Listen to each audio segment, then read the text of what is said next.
Hey everybody, it's me, Dan Stewart, founder of Happy Grasshopper, and your host for episode number 12 of What to Say Now.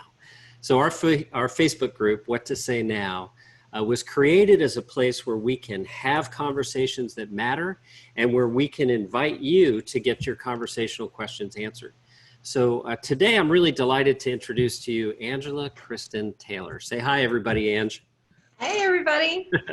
Awesome. So we're going to have a really cool chat today. No pressure. Is that cool? Can we do that? Yeah, that's totally great. I'm good. All right. So here's the thing, right? I believe that conversation is the path that leads us to everything we want to achieve in life. This is a core foundational belief that I have based on the life that I've got to lead, where, you know, I started in a disadvantaged place and I've been really fortunate to build a life I'm proud of and I truly love. And I know for a fact that that would not be possible without the people in my life. So I want to thank you for being one of those people and for joining me today. Oh, well, thank you so much, Dan. I appreciate that. I'm so glad to be here and honored to be one of those people that you include in that. Thank you. Oh, gosh. Well, you're welcome. And, you know, for those people watching who may not have met you before, let me go ahead and say a few words, because you're the founder of productivesouls.org. Yes. And I think you have one of the coolest missions that I'm aware of. So, you know, for our audience, which is largely made up of real estate professionals, they're super familiar with the dynamic of productivity coaching. There's a whole massive industry that is, you know, essentially consists of hiring another person to hound your ass until you do the stuff you need to do, right? and you know, I think one thing we have in common is that if you're always going to depend on an external force to get you to do what you need to do, you're really not free. You're not fulfilled. You're not living a life of purpose. So today we're going to have the hard conversation, which is the conversation that we have to have with ourselves. So let me set the stage here, right? It is the middle of August in 2020, which is by far the weirdest year that I've yet experienced. Very weird. We're all doing stuff we don't normally do, right? Many of us are isolated. We're not seeing people. I've had offices for almost 2 decades and I now work from home, right? So that's weird. I'm used to having people around. I'm used to managing by walking around. It's bizarre to be alone this much. So I know that I'm not the only person who's feeling a little bit lonely, right? And I know that with all the craziness in the news, with the pandemic, with election cycles, with everything under the sun, we live in an anxiety-prone environment. And, you know, many people, like our friend Nick Baldwin from Lab Coats Agents, are posting publicly about some of the issues and the struggles that they're facing with their own internal conversations, their own mental health. Sure. So let's have a chat about that. What would you say to that person who's, you know, looking at their to-do list? They know what they need to do. They're just not doing it. How do you make an impact for that person? You know, you really have to understand first where that is coming from, right? And when we're thinking about, you know, everything that we have to do, there's a certain amount of overwhelm that can come from that, especially when there's a lot of disorganized, disconnected chaos in that to-do list. And, you know, a lot of us are feeling that even more now than we were before because of everything you just mentioned, you know, because people are displaced. They're in their homes when they weren't before. They don't have that team environment around them or not in the same way. And a lot of people who relied on face-to-face connections to be able to build a referral-based business even are having to rethink what that looks like. So there's a lot of overwhelm that can come, especially now looking at a to-do list. But then there's the piece that has always remained true. And that is that, you know, your productivity is rooted in emotion, and how you feel here is how you perform out in the world. And so a lot of times the feeling of I I've got all these things to do. I know I need to make this happen, but I'm not doing it, comes from something else, something that goes much farther back in their lives that is creating an emotional block of saying, I don't want to show up in this way because I know in the past when I tried to speak or use my voice or show up in any way, this, and this happened, and they were all negative experiences. I don't want to feel that anymore. Therefore, I'm not going to put myself out there anymore. Right. Okay. So putting this in, like, I'm trying to enter the personal experience realm here because that's how I process things. Sure. So, at various stages in my life, I've worked. I get to a point and then I plateau, right? And I kind of stay there for a bit. That becomes like my thermostat. Sure. If I get up above it, I adjust it. If I'm down below it, I got to work harder to get to where I need to be. But it sounds like if I'm going to completely reset that, if my performance level is here and I want it to be here, it's not adding more tasks. It's not adding more coaching necessarily. It's doing the work internally that produces that internal motivation to keep me on target for bigger things. Absolutely. Did I get that the right way? Yeah, absolutely. I mean, what I do is integrative productivity coaching. And the reason that I define it as integrative is because, like I said, productivity is rooted in emotion, right? But so is everything else. So how I eat, right, is going to be based on how I feel. Whether or not I exercise, based on how I feel. How I sleep at night, based on how I feel. Okay. How I engage with other people or choose not to engage with them is going to be based on how I feel. Everything is rooted in emotion. So what happens is that if you have emotions that are in any way negative, okay, any way sad, depressed, anxious, fearful, whatever, right?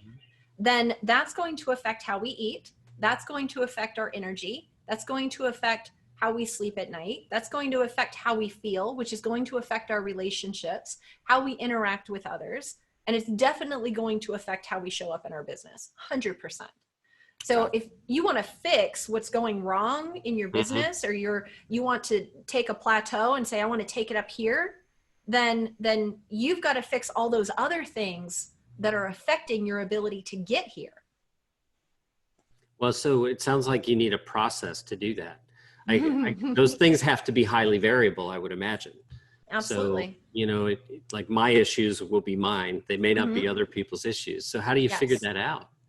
Well, I found, for instance, my process, right, is when people first want to schedule time with me, I have a form, right in my calendar thing built into it, so that I have questions that I specifically ask them that relate to their childhood and their current life and relationships that tell me, and their eating habits that tell me right there what I need to dive into to get the biggest impact for them just in that quick phone call.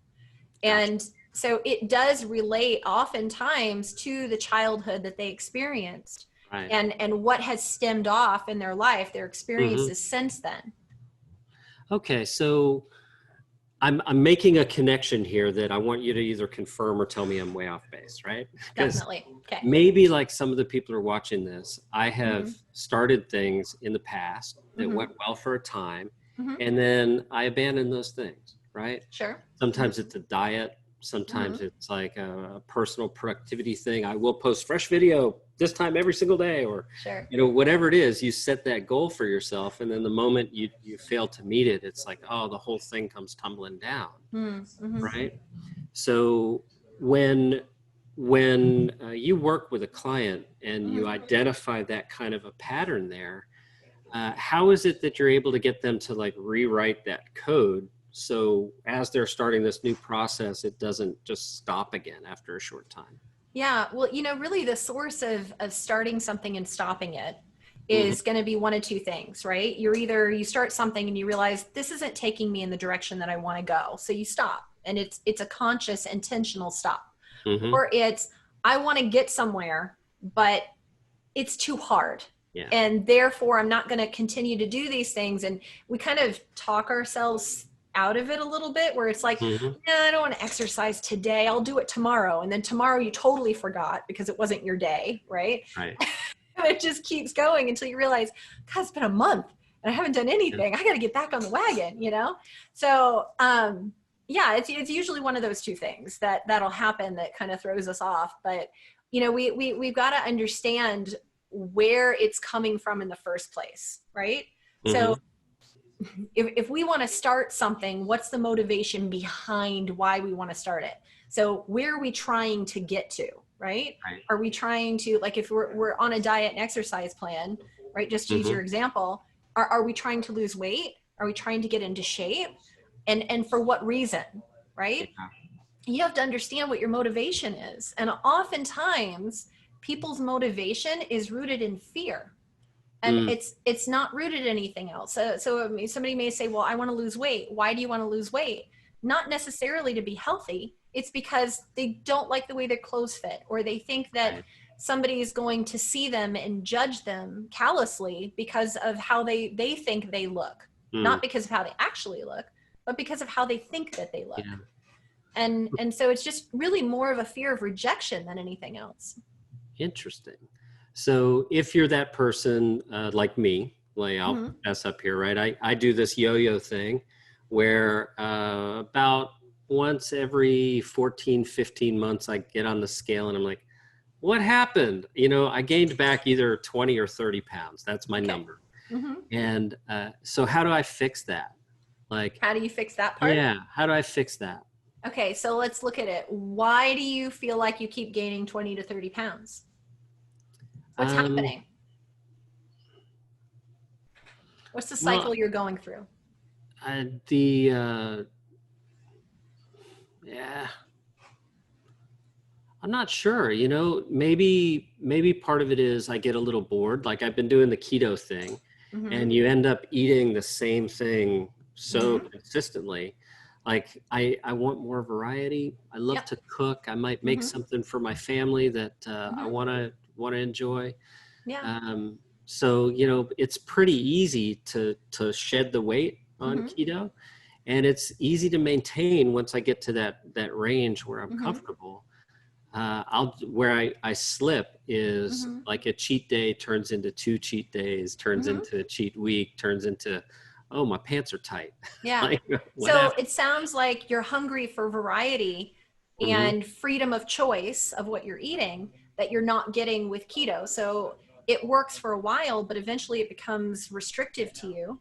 And then you're unable to maintain it out of it, not from that you just don't have the willpower. It's just I don't want to do this anymore. Yeah, yeah, You that's a good know, point. so then that becomes, if you want to lose weight and maintain it, then Hmm. you have to create a different set of rules for yourself that allow you to keep variety in your diet Hmm. and keep enjoyment in the eating process, because that's what I'm hearing from you, is that I want to enjoy my food and enjoy what I'm cooking and enjoy what I'm doing and sharing food with others, Hmm. and that's something that makes me happy, and therefore my desire to lose weight is conflicted with my desire to eat Yeah, and share food.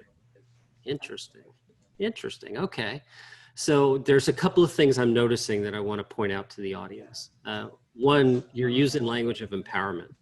I chose to stop doing that, Mm-hmm. right? So it's not about me beating myself up for failing to maintain a diet or to maintain weight. Mm-mm. It's a conscious choice. You were on a path and then you chose a different path. You Mm-hmm. get a different outcome on a different path. Mm-hmm. So I like that, right? Because so many of us become entrepreneurs, so many of us work in real estate because we want to take control. Like Mm-hmm. we want to have some freedom in our lives. We want to be able to know that at the end of the day, at the end of our lives, that we were enough, Mm-hmm. right? That we had what Yeah. it took when it was time to be measured. Mm-hmm. So that's really interesting. I always enjoy chatting with you because Oh, I thank never know you. exactly where we're going to take the conversation, but it's always fascinating to me. Thank So you. I appreciate yeah, that. well, you're welcome. So for those of you in What to Say Now that are watching this right now, I would highly recommend that you take a peek at Angela Kristen Taylor's website. It's productivesouls.org. Did I get that right? Yep. I think I did. Mm-hmm. Yep. Okay, perfect. I know that you've got some great content on your blog as well. People should read that. And I don't know if you have room to take any clients right now or not, but again, for people who are watching, this is a good egg here. You should definitely get to know this person. So for what that's worth, I'll pass that along. Now, those of you who may be watching on YouTube, please go ahead and click subscribe. This is a new effort. This is only the 12th episode. And I'm really, really proud of the conversations that we've been able to bring to people. And I'm looking forward to bringing many more. So every Tuesday afternoon at 2 p.m. Eastern, you can join us live on Facebook, live on YouTube. And of course, please go to facebook.com/groups/what-to-say-now if you're not already a member. That's where myself and my team of copywriters hang out to help you solve your communication issues with your past clients, your sphere, and of course, those leads that you're working hard to convert in your database. So, Ange, it's time. Can you believe we exhausted that so quickly? Very fast. And thank you, Dan, so much. I appreciate you. And I just, I love our conversations. They're always good. Oh, we should talk more often because I'm 15 pounds down now from where I was uncomfortable. Yeah, I don't want to go back the other way, but I do love the variety of my food. So yeah, I'll be thinking about that. Yeah. Awesome. All right. Well, have a great day. It's so good to see you. You too. Take care. Bye, everybody.